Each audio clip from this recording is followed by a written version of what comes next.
বাঙালিদের কাছে সন্ধ্যাবেলায় মুড়ির সাথে চপ হলে দারুণ লাগে। তাই আজকে আমি বানাবো মোচার চপ।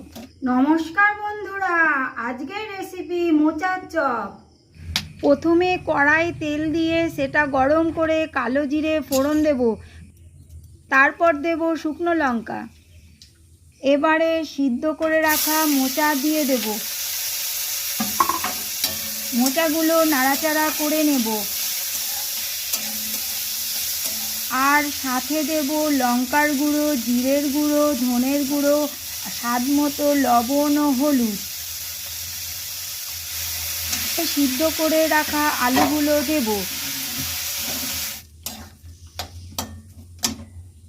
সাথে বাদাম মিশিয়ে দিলে পুরটা তৈরি হয়ে যাবে।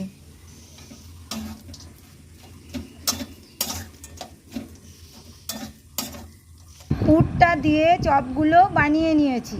আমি আগে থেকে কর্নফ্লাওয়ার গুলে রেখেছি। এবারে কড়াই বসিয়ে চপগুলো কর্নফ্লাওয়ারে ডুবিয়ে বিস্কুট গুঁড়ো মাখিয়ে এক এক করে ভেজে তুলে নেব। তৈরি হয়ে যাবে আজকের রেসিপি।